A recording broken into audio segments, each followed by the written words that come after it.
Hi, everybody. Dhaman Mehta here, and thank you for once again joining me on my journey as I go through my favorites list on fanfiction.net.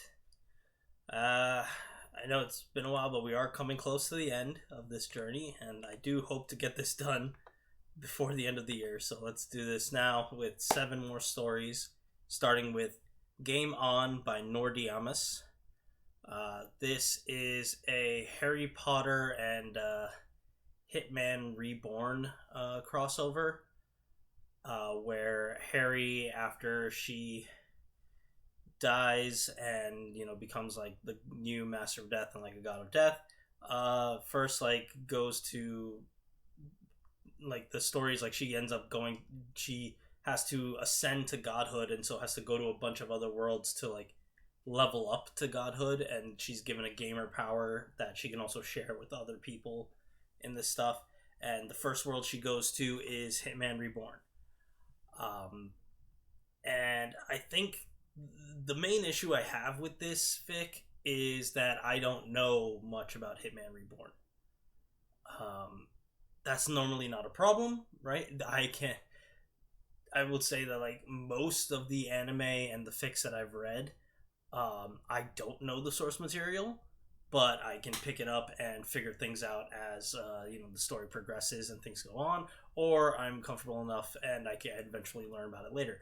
But this one really requires you to know either know about Hitman Reborn well, or not really care about the overarching plot and only care about small, like just the only two people having a slightly growing interaction, right? Because all these character there's like no character introductions. All like entire episodes basically get cut down to like 4 sentences that are just more like an ending thing. It's like, I mean, okay, let me try to give you an example. There's a paragraph that comes where, oh, the next day this girl came in, and it's just like, oh, hey, don't you know you shouldn't act like that? You should be nicer to my brother, who's like the main character of the thing. You should be nicer. And it's like, and she's like, you're right. I love him, and I'll be following him forever. And like that's like the end of that episode, which was not explained who she was, why she was there, what actually happened, anything, like nothing like that. It was just, hey, this person showed up and we dealt with it. Good, moving on. And like that's not, I don't know what's going on, I don't know what's happening. It just leaves me behind completely, and because of that I cannot connect with this story in any way, shape, or form. So yeah, this is gonna fall off my list. Number 2 is Loopholes by DschingisKhan. This is a Familiar of Zero fic that's actually not a crossover, where Louise, instead of summoning Saito, summons Tabitha. And Tabitha agrees to be her familiar. This is a good fic. I enjoyed this fic a lot, mainly because it removes one of the most problematic and grating aspects of Familiar of Zero for me, which is the playful abuse that Louise constantly like throws onto Saito and everybody else, because she can't do that to Tabitha because Tabitha is also a noble. And it turns the whole story into like a Yuri harem comedy with like Tabitha, Louise, Kiriche, and like Siesta as well. Like later on, like it's just a bunch of fun.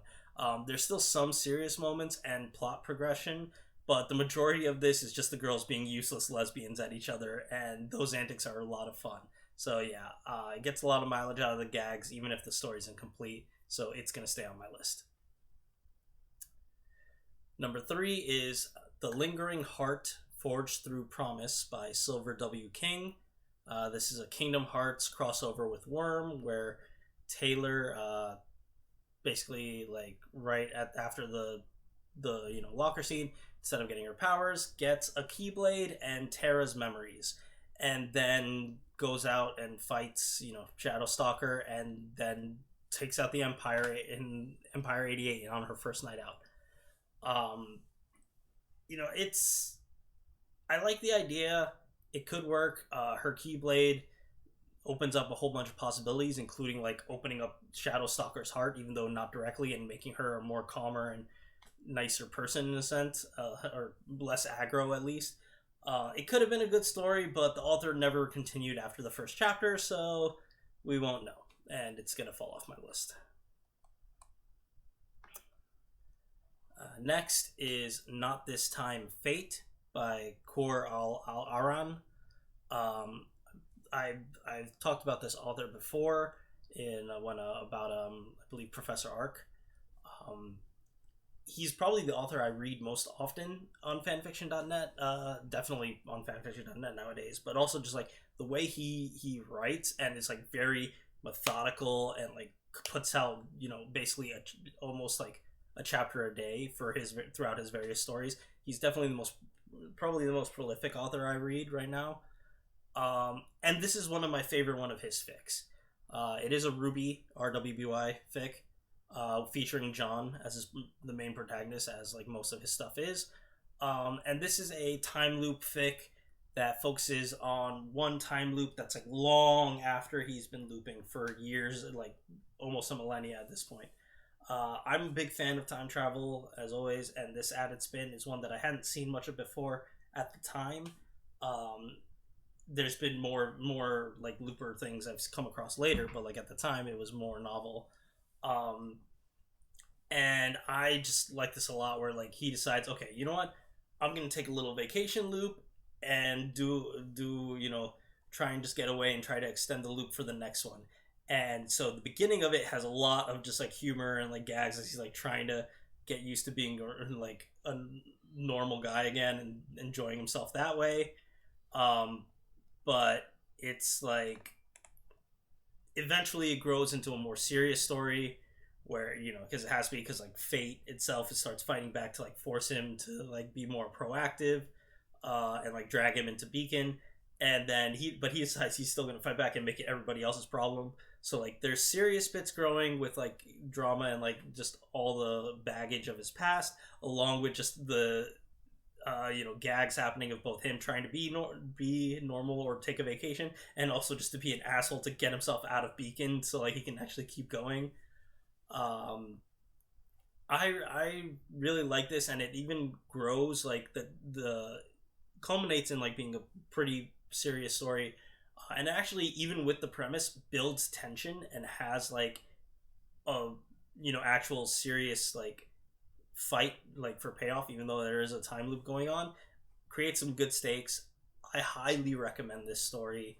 It's going to stay on my list.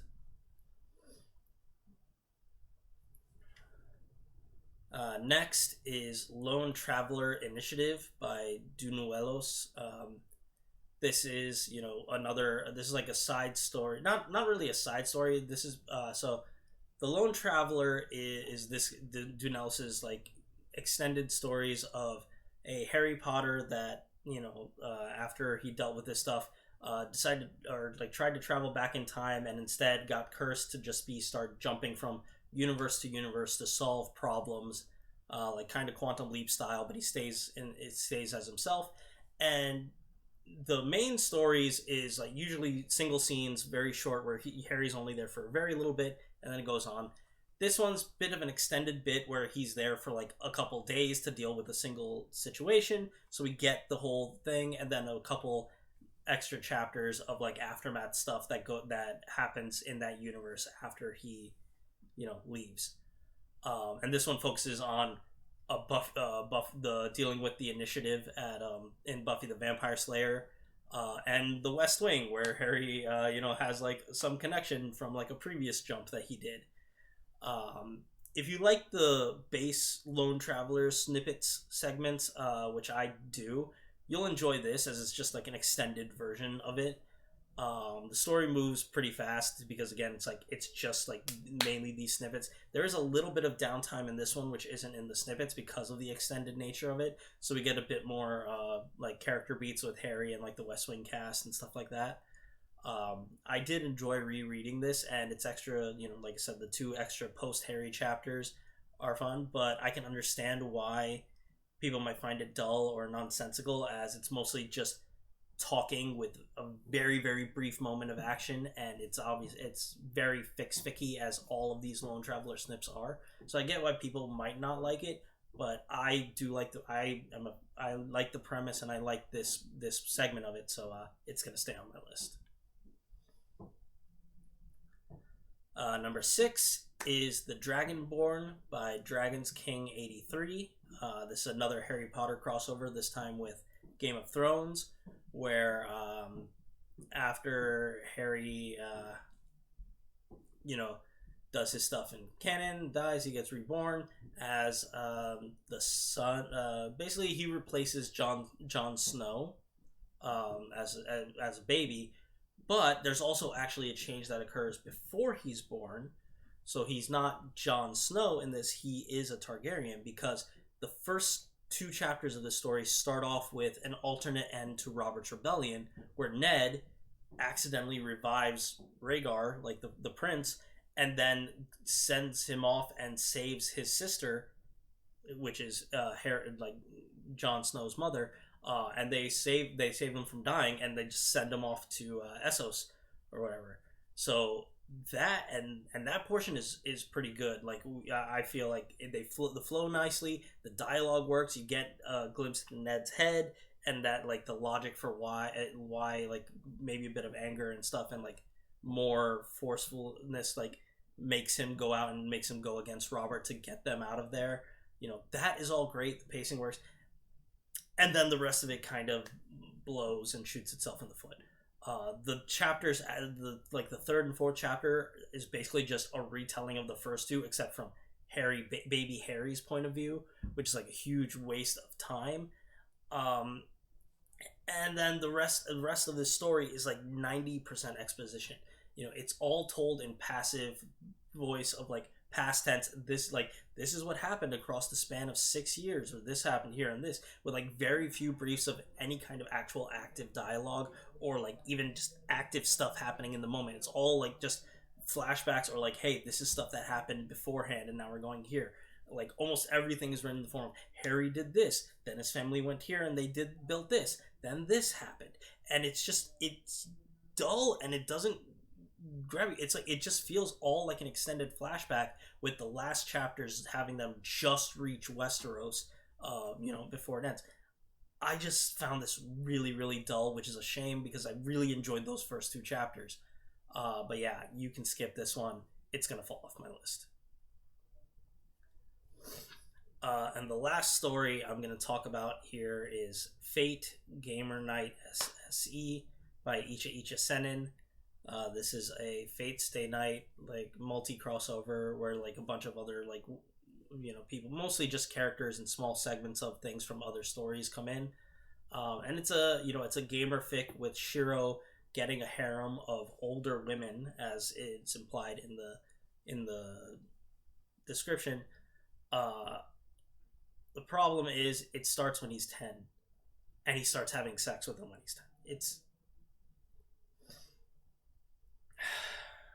yeah, I'm not going to say more than that. Like, this is a story that the author intentionally added that element into. Like, Fate Stay Night is already a freaking, it's a visual novel that is meant to be that kind of thing, but that's why the characters are older and stuff. This author purposely decided, I want to make him start doing all this at the age of 10, and yeah, that's kind of a fuck. Like, the bits, the non-sexual bits, and the kind of the way that he integrates some of the crossover elements are honestly done kind of well.